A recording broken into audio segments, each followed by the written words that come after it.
One of the countries that largely gets overlooked when we talk about South America is Peru. Everyone kind of knows it's there, but no one really pays attention to it.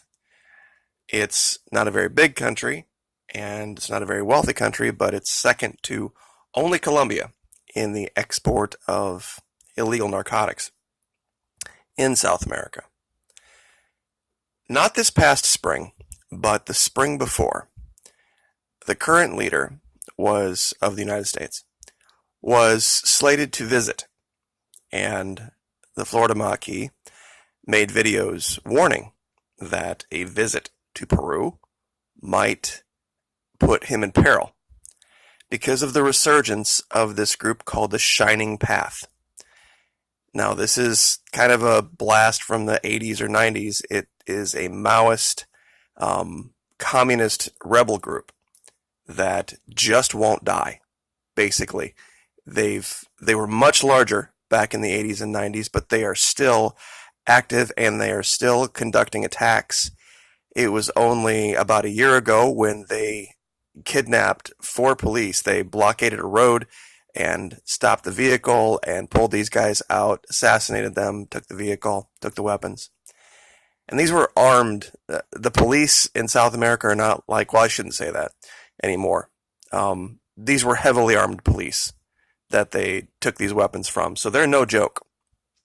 Now, the reason that I bring this up, the reason I say that you should pay attention and watch Peru, is because next week we have 2 representatives of the United States going down there, Bolton and Wilbur Ross. Now, let me say again, just like I said a year and a half ago, we win our conflicts in the arena of ideas.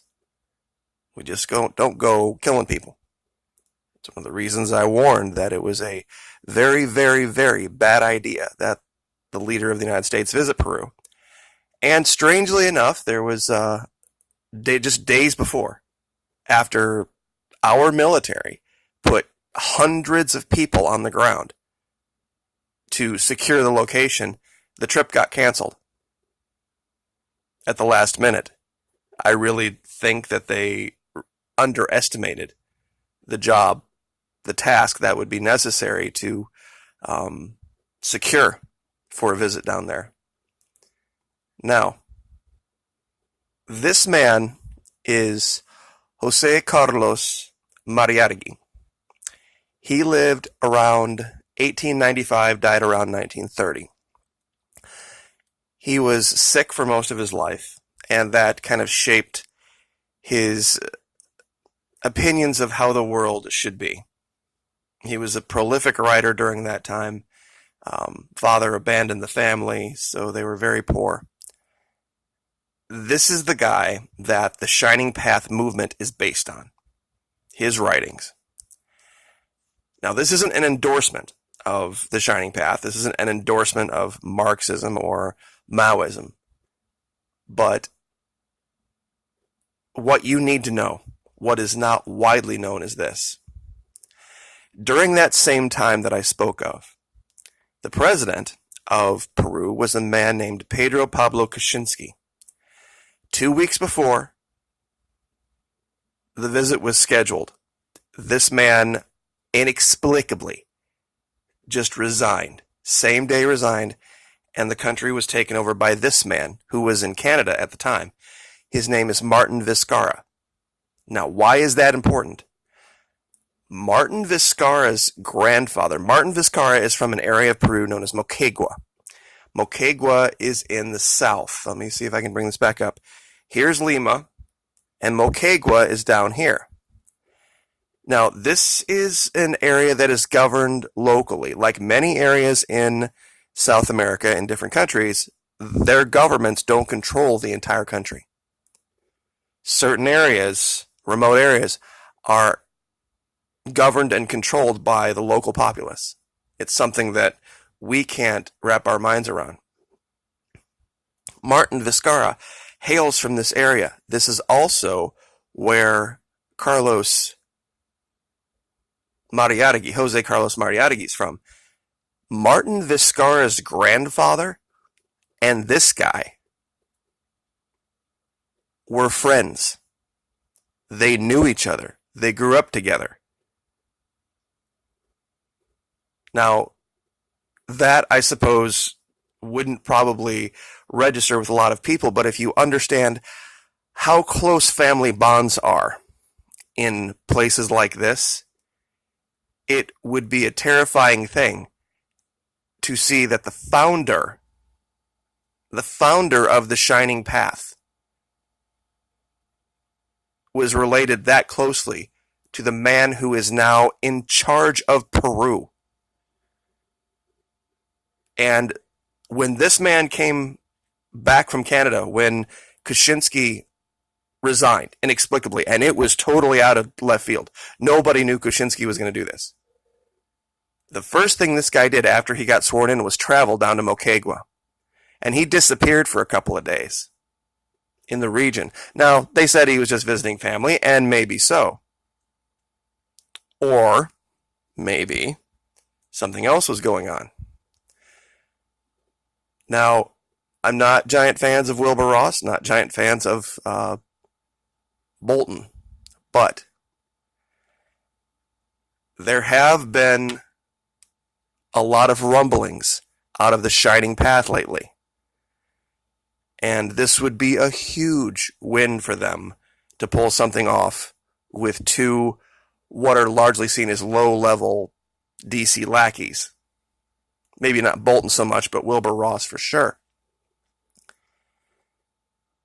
Now, the reason Wilbur Ross is even going is because they have put together this big, convoluted post-Nicolas Maduro plan that if this guy leaves, that we will basically return to Venezuela all of the billions and billions and billions of dollars we've stolen from them. And we will do it in a way that we like, and we will give our favorite people a bunch of money and make sure that people we don't like don't get any.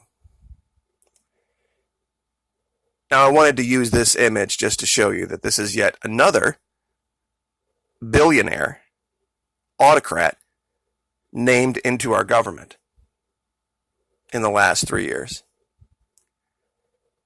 With his, of course, trophy wife and yellow teeth and love for nothing but money as much as he can squirrel away. This is who has been chosen by our current leader. Clinically obese Pompeo, ridiculously violent Bolton, yes man Pence, just one incompetent. Anyway, point being, don't think any of this is lost on the leadership of Venezuela. How did a blockade work on Cuba?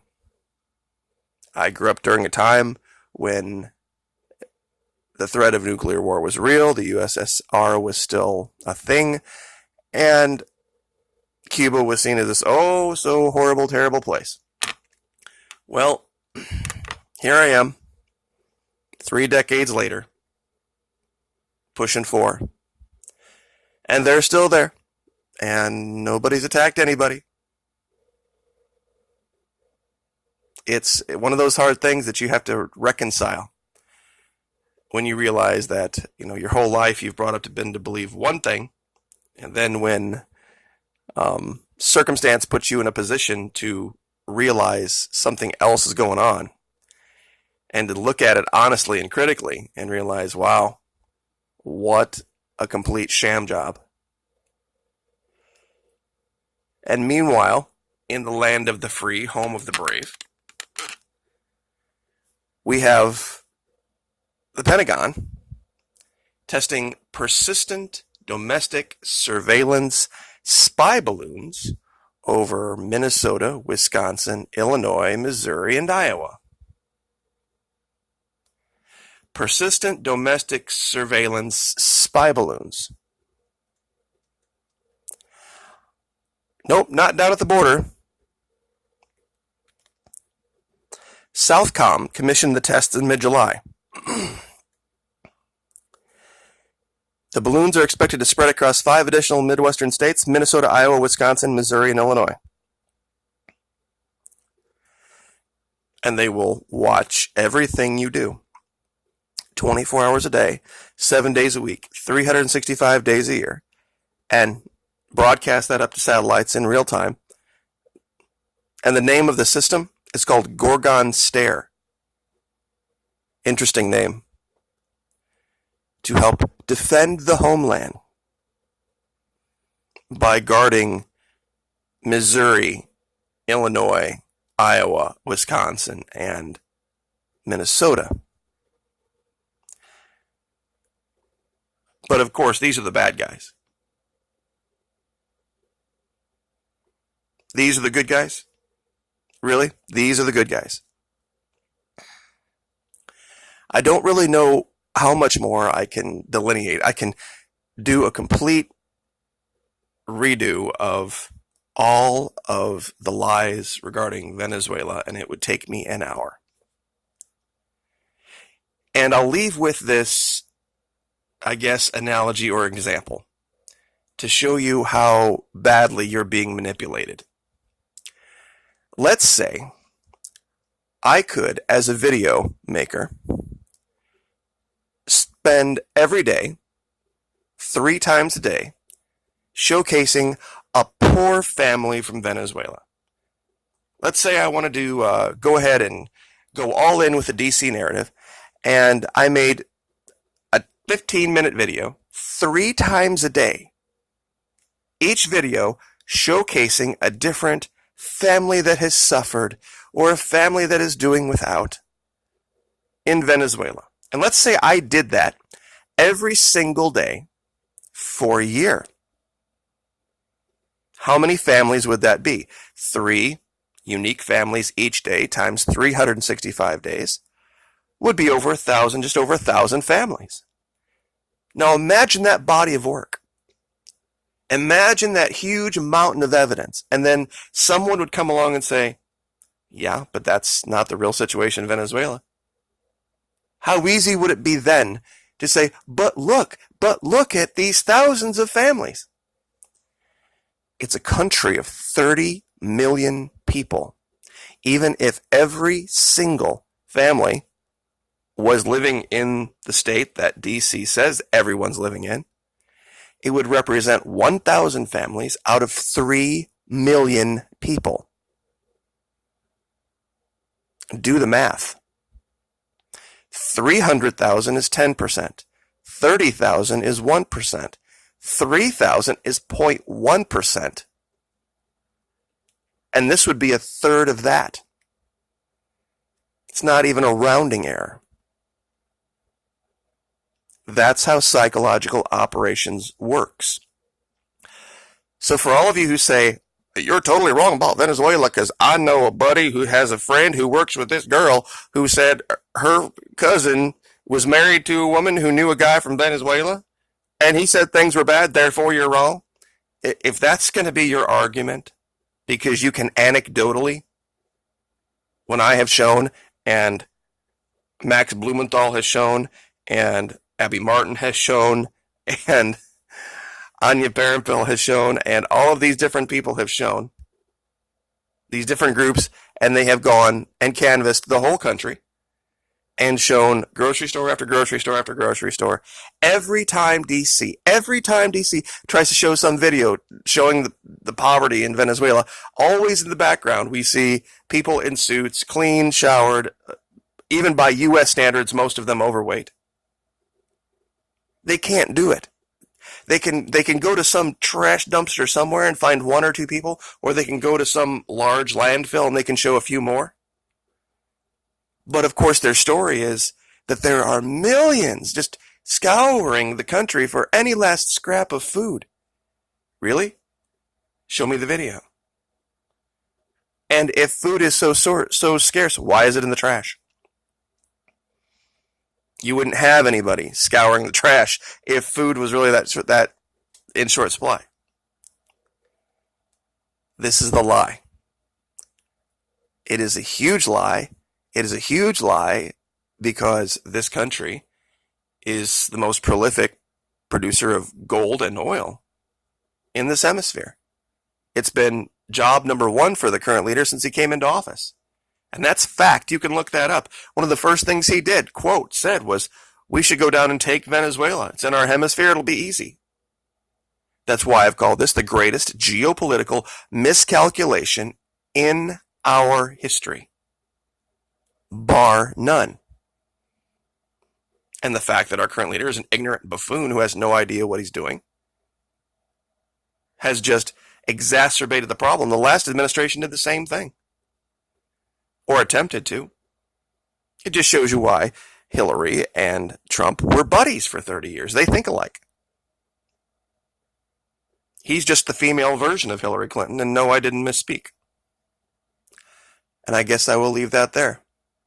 Like, share, subscribe.